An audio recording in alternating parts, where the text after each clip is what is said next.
Assalamualaikum warahmatullahi wabarakatuh. Kami dari kelompok 1 pengantar studi Islam dengan memenuhi tugas ujian akhir semester kami. Dengan saya sendiri, Zihni Nabigo Atifah. Jadi teman-teman, Masjid Gede Kauman atau juga dikenal sebagai Masjid Agung Yogyakarta adalah salah satu masjid tertua dan paling bersejarah di Yogyakarta. Masjid ini merupakan bagian integral dari Kompleks Keraton Yogyakarta Hadiningrat. Berdiri pada tanggal 29 Mei 1773 Masehi atas prakarsa Sri Sultan Hamengkubuwono I. Masjid ini juga berfungsi sebagai tempat ibadah utama bagi Sultan dan rakyat Kesultanan Ngayogyakarta Hadiningrat. Masjid ini juga tidak hanya berfungsi sebagai tempat ibadah, tetapi juga merupakan simbol akulturasi budaya Jawa dan Islam yang indah serta menjadi pusat kegiatan keagamaan dan kebudayaan di Yogyakarta hingga saat ini. Oke, saat ini kami sudah memasuki area di Masjid Gede Kauman, yang mana ketika kami memasuki Masjid Gede Kauman ini, kami merasakan ketenangan gitu, sejuk dan menikmati indahnya Masjid Gede Kauman ini gitu. Yang mana Masjid Gede Kauman ini sangat indah sekali gitu. Selain itu, arsitektur yang terdapat di Masjid Gede Kauman ini menarik perhatian kami ketika memasukinya. Ya, dengan Bapak siapa, Pak? Marbot. Oh, Pak Alun ini selaku apa Pak di sini? Marbot masjid. Oh, Bapak di sini kami akan selewas berbincang-bincang dengan Bapak terkait peran Masjid Gede Kauman sebelum pra kemerdekaan gitu, Pak. Oh, ya Pak, di sini Masjid Gede Kauman ini Pak, bagaimana sih peran Masjid Gede Kauman ini dalam penyebaran Islam gitu sebelum kemerdekaan di Masjid Masjid Gede Kauman ini? Sebelum kemerdekaan tuh ada beberapa fase. Pada masa Kesultanan itu hanya sebagai tentu saja sebagai tempat dilaksanakannya upacara keagamaan dari Keraton Kesultanan itu. Kemudian setelah itu di masa menjelang kemerdekaan itu, terutama setelah adanya Muhammadiyah itu, memang kemudian dipakai juga untuk dakwahnya dari Muhammadiyah itu di sini. Jadi Masjid Gede ini banyak untuk edukasi bagi masyarakat waktu itu, selain juga sebagai tempat untuk dilaksanakan adat-adat dari Keraton Jogja. Pak, siapa aja sih tokoh yang berperan penting itu dalam kegiatan dakwah di Masjid Gede Kauman ini sebelum kemerdekaan? Tokoh-tokohnya itu? Tokoh yang pertama adalah Sri Sultan Hamengkubuwono I. Selaku beliau adalah sultan pertama yang memerintahkan didirikannya masjid ini. Beliau tokoh yang paling besar perannya karena beliaulah Masjid Gede ini ada. Kemudian juga tentu saja ada tokoh-tokoh yang lain adalah penghulu-penghulu dari Kesultanan, karena emang masjid ini kan di bawah di bawah perintah penghulu-penghulu keraton. Kemudian Kiai Dahlan juga salah satunya adalah termasuk punya peran besar dalam dakwah di masjid ini, ini. Terus apakah Pak, ketika sebelum kemerdekaan Masjid Gede Kauman ini, apakah Masjid Gede ini memiliki peran politik gitu dalam ketika sebelum kemerdekaan gitu? Apakah ada peran politik untuk ya, tentu saja ada peran politik itu, karena dulu sebelum kemerdekaan itu kalau politiknya dulu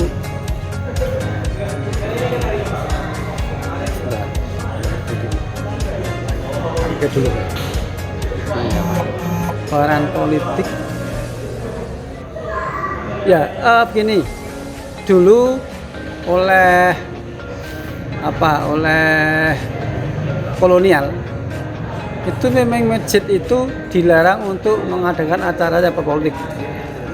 Jadi kalau dari segi politiknya secara langsung memang tidak ada mungkin, karena dulu setelah Snuk Burgernya dengan keberhasilan bahwa memisahkan antara agama dan politik itu, sehingga waktu itu memang masjid tabu untuk bicara politik.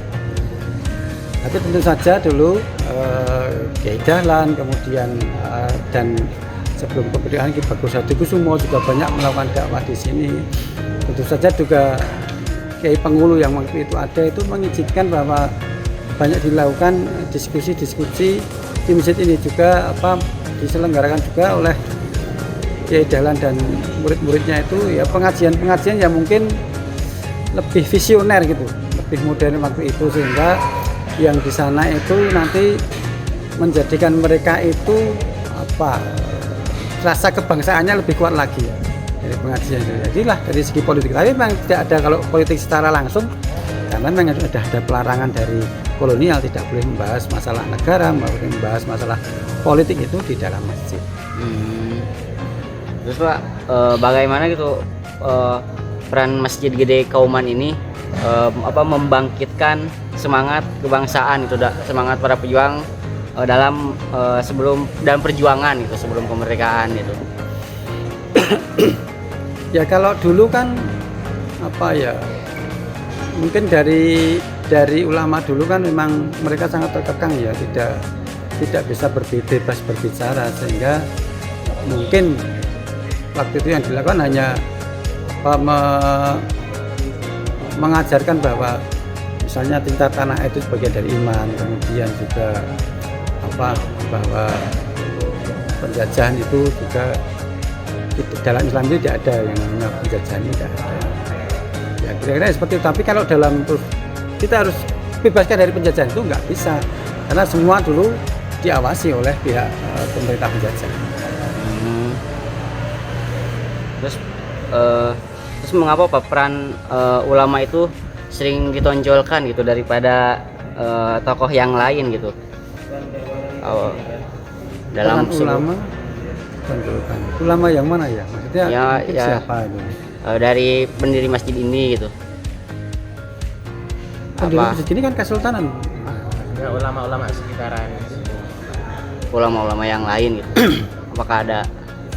Maksudnya ada ulama yang gimana, pertanyaan agak ambigu.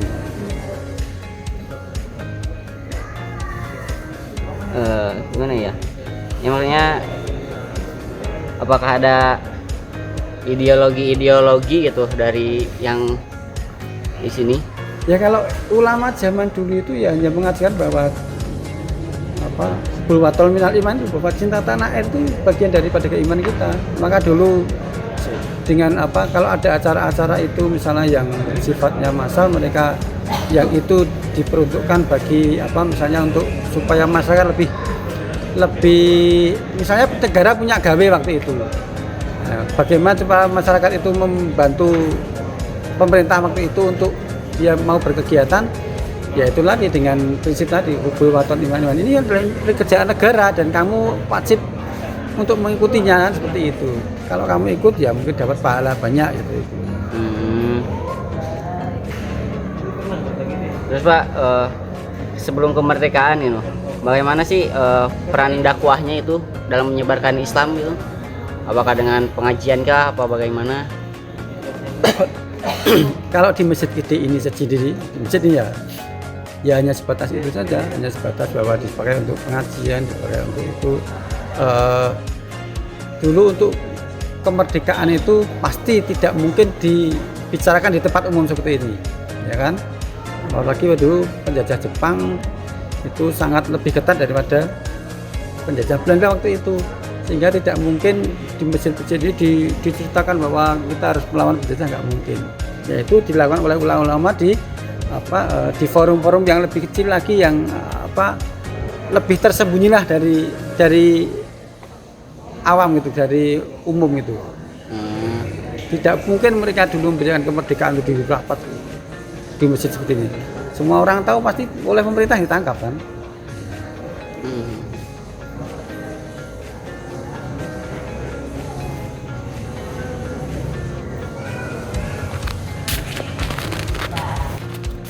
Jadi Pak, untuk selanjutnya itu bagaimana kehidupan keagamaan dan sosial yang dilakukan di Masjid Gede Kauman pada masa sebelum kemerdekaan?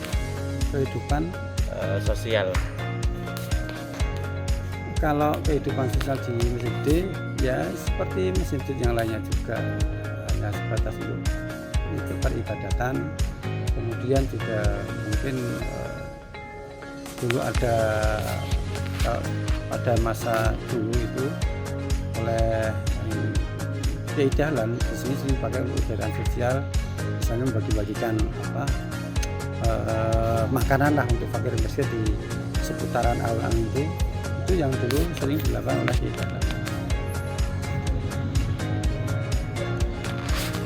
Terus Pak, bagaimana Masjid Gede Kauman ini menjadi tempat atau menjadi markas terhadap perlawanan terhadap penjajah? Ya, kalau sebelum kemerdekaan itu tentu saja tidak ada laskar-laskar untuk itu ya. Nah, memang kemudian di masa setelah perang kemerdekaan itu Masjid Gede ini menjadi markasnya Laskar APS Angkatan Perang Syuhada Sabilillah. Hampir dulu setiap peperangan pada masa kemerdekaan itu selalu dikumpulkan dulu di sini. APS itu dikumpulkan di masjid. Kemudian ya biasanya dilakukan doa bersama dulu, baru kemudian setelah itu mereka menjalankan perangnya itu.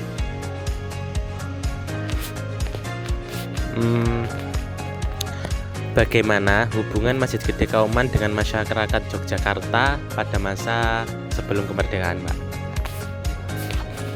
Kalau hubungannya dalam hal apa dulu? Kalau hubungan karena masjid itu sebagai tempat peribadatan dan waktu itu juga belum banyak masjid juga. Tentu saja masjid ini menjadi, apalagi ini masjid kerajaan, menjadi sentralnya warga masyarakat di sekitar sini untuk peribadatan mereka.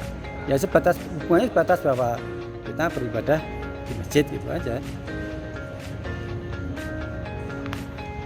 Terus Pak, apakah ada kegiatan ekonomi yang dilakukan oleh masyarakat di sekitaran Masjid Gede ini?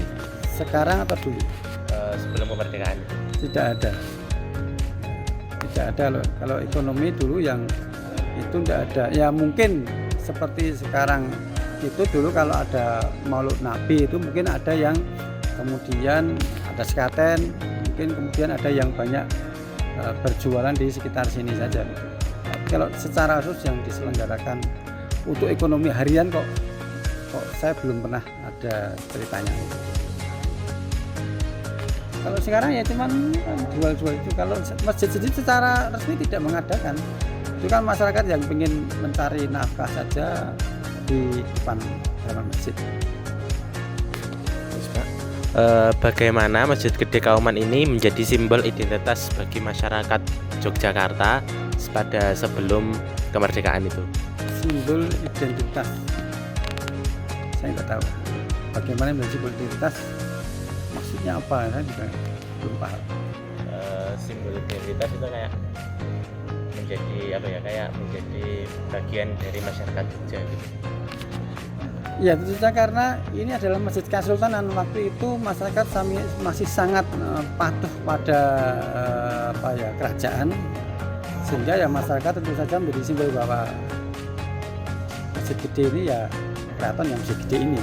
Masjid Gede ini masjid kesultanan yang mereka mungkin merasa bangga kalau mereka bisa datang di masjid ini untuk beribadah karena itu tadi, karena ini adalah masjid kesultanan. Orang zaman dulu kan kalau sudah berbau kerajaan, berbau kesultanan itu dianggap punya ngalah berkah yang lebih dari yang lain. Terus Pak, bagaimana peran Masjid Gede Kauman ini dalam meningkatkan kesadaran pendidikan khususnya pada masa sebelum kemerdekaan itu? Peran Masjid Gede, kalau masjid ini secara itu memang tidak banyak ya, karena ya yang dilakukan di masjid ini hanya sebatas pengajian yang biasa seperti itu saja. Nah, peran pendidikan yang lebih intens itu justru lebih banyak dilakukan oleh pribadi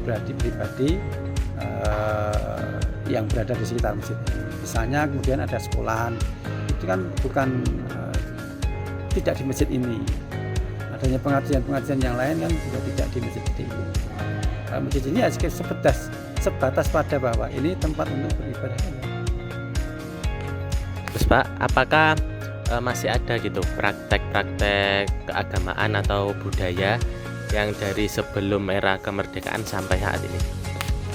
Masih hampir semua yang benar. Di keraton masih menyelenggarakan adat-adat yang berhubungan dengan keagamaan di Masjid Gede ini. Misalnya ada Maulid Nabi, itu kemudian ada Isra Mi'raj tuh, Yosef Buruk itu. Kemudian juga Gerbek Mulut itu gunungan itu masih dilaksanakan juga di Masjid Gede ini juga. Itu yang masih dilaksanakan oleh keraton. Terus Pak, kalau selanjutnya ini bagaimana cara para ulama-ulama di sekitaran Masjid Gede ini dalam menyebarkan atau mengajarkan Islam di era sebelum kemerdekaan itu? Ulama di sekitar masjid, ya, di Kauman ini ulama-ulama dulu rata-rata punya langgar itu musola surau kecil, dan mereka lebih banyak melakukan dakwah intensnya itu di langgar-langgarnya tadi, tidak di Masjid Gede ini. Jadi ya seperti biasa hanya untuk sholat saja. Tapi kalau pendidikan yang lebih intens itu dilaksanakan di musola atau surau-surau kecil miliknya ulama-ulama di rumahnya mereka masing-masing. Apakah para ulama terdahulu pernah berkumpul di Masjid Gede? Pasti yang ulama yang mereka pasti berkumpul di sini. Untuk kegiatan-kegiatannya pasti berkumpul di Masjid Gede. Bagaimana masjid ini mencerminkan pola hubungan antara agama, budaya Jawa dan kekuasaan Kauman, kekuasaan keraton?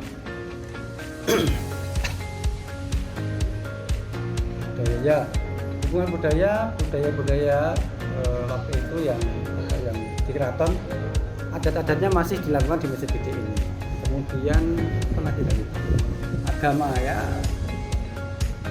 masa lalu itu hampir semua budaya miliknya keraton itu kan bernafas Islam, sehingga banyak dilakukan di Masjid Gede ini.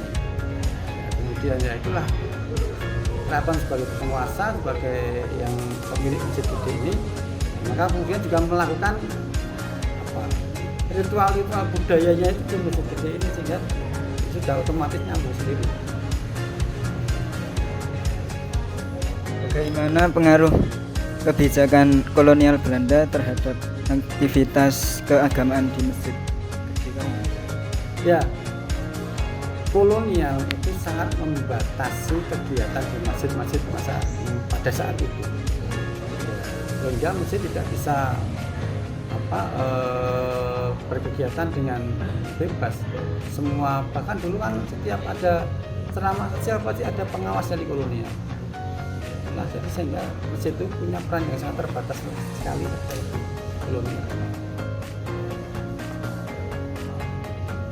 Bagaimana cara para ulama mengajarkan dasar Islam kepada masyarakat di Kauman sebelum kemerdekaan? Di masjid ini atau di kampungnya? Nah, di Masjid Gede ya, dulu pengajian itu tidak sebanyak sekarang. Dulu masjid ada acara itu hanya kalau Jumat saja, ada ceramah-ceramah hanya Jumat saja, atau mungkin pas sholat Id saja. Selain itu ya seperti yang saya katakan tadi, hampir pendidikan intensnya itu malah di rumah-rumah di sekitar masjid. Iya, nyebar di Surabaya. Bagaimana peran masyarakat Kauman dalam memelihara Masjid Gede Kauman?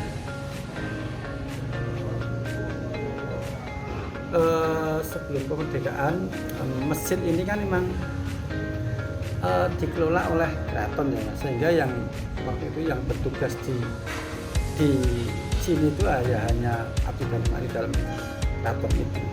Jadi tidak semua masyarakat umum bisa untuk ikut mengelola Masjid Gede ini, karena ini adalah dulu petugas dari keraton. Sampun.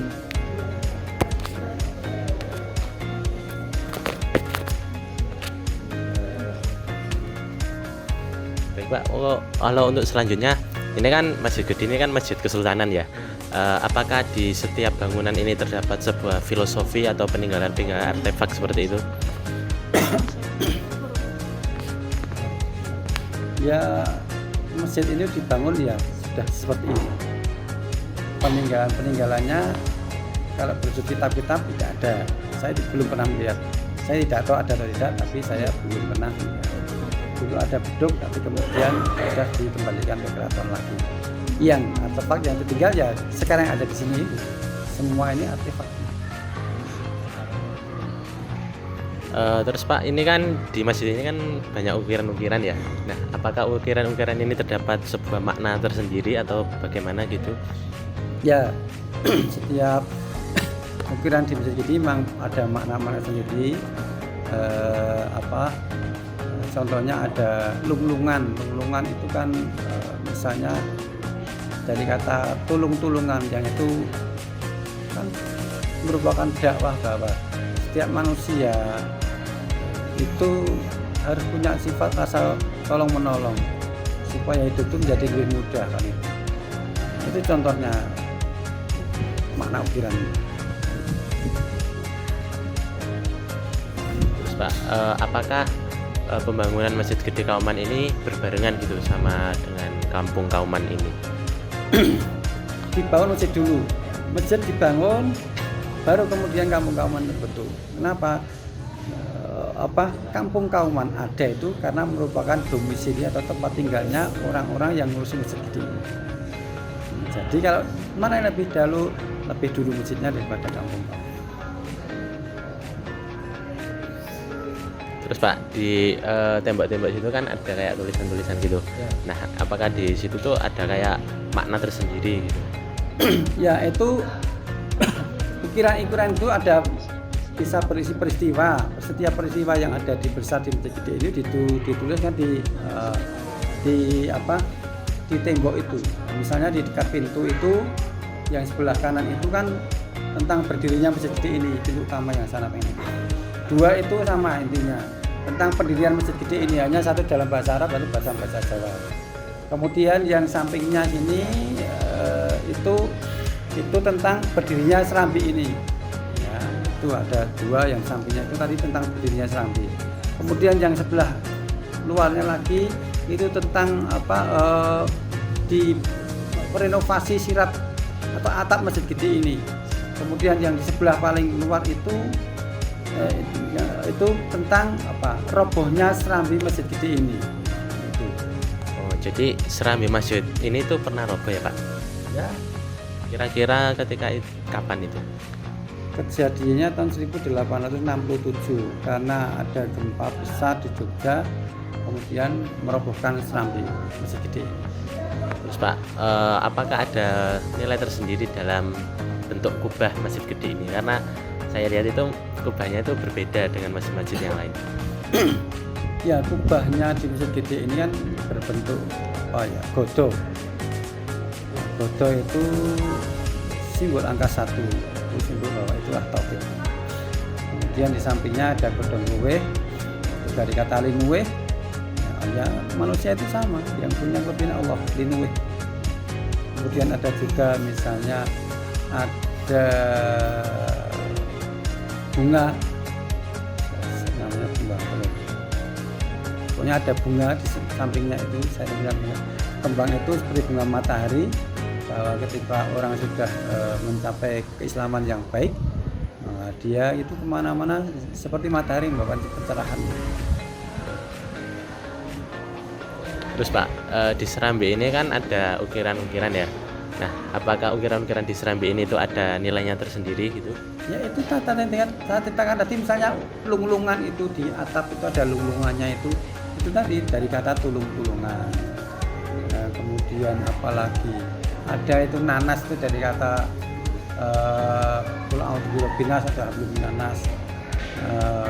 Apalagi misalnya ada ini dasboyo bahwa manungso itu menghadap keluar ketika kamu di luar ada bahaya, maka datanglah kembali, hanya Allah lah yang bisa tempat kamu dan minta pertolongan itu.